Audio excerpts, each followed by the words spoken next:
I'm Corbett Wall with DV Auction, here with your feeder flash for Thursday, February the 16th, where just as I suspected, these big feeding cattle are worth less than they were a week ago, and evidently just a day or two ago also, but apparently you can graze them for free in Wyoming, and I'll talk about that a little bit later, but you look at the board on Wednesday, and fats were moderately lower, feeders were moderately higher on the board there, but not a huge shake up there. The biggest thing that happened on Wednesday was the Fed cattle exchange, which really didn't amount to anything, but it was a big deal.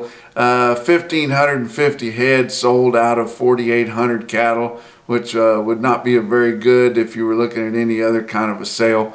But you look at what the prices were.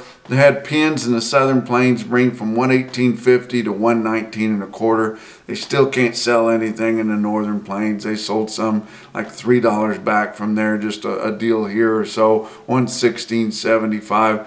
And you know, any other time before this Fed cattle exchange, online Fed cattle auction come about, if you just sold 1,500 in out of the feedlot somewhere and that's it, nobody would have even cared what they brought. It would have been absolutely no big deal.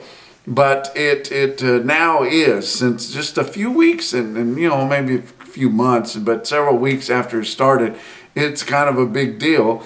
Your packers are going to be bound and determined to set that 118 to 119 mark as a market.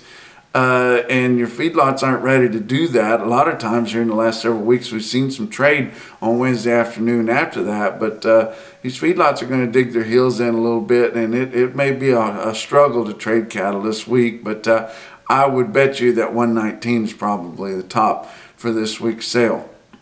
But you look at your feeder weights, I'm talking cattle weighing 800-900 pounds going right into the feed yard. Real-time index on Beef Market Central is 127.23, down 77 with the addition of Wednesday sales. You look at the big sale on Wednesday, El Reno, Oklahoma, OKC West there had 6,300 head. Feeder steers called steady to $2 lower. Feeder heifers $1 to $4 lower. They're not trying to throw up any smoke and mirrors like Oklahoma National Stockyards on trying to hold this market steady. It's not steady. Big feeding cattle are cheaper, and but your calves and stocker cattle are higher. But not really so much there in El Reno. If you look at your Beef Market Central market report out of El Reno, there's no pluses anywhere on there. Steers or heifers, even in the lightweights. But you look further up in the Midwest and in the Northern Plains, you're still seeing some monster prices for stocker type cattle and calves. And I'm talking about in Dodge City, Kansas, you saw feeders $2 to $3 lower, which that's what they are. We know that the big feeding cattle are lower this week, but calves $4 to $5 higher.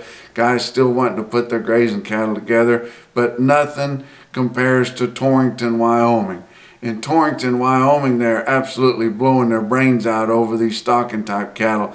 Torrington, you look at individual quote there, 181 steers, 4 o'clock on Wednesday, weighed 620 in Torrington at 157.50.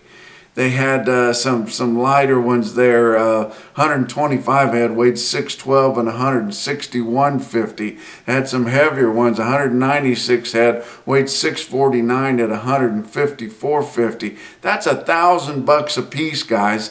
And if you look at the board on August for an 800-pound steer, that's more than what the board quotes for this summer. So evidently you can graze them for free. I've heard of getting a ranch give to you, but I still don't know why you'd want to graze all that grass off for nothing.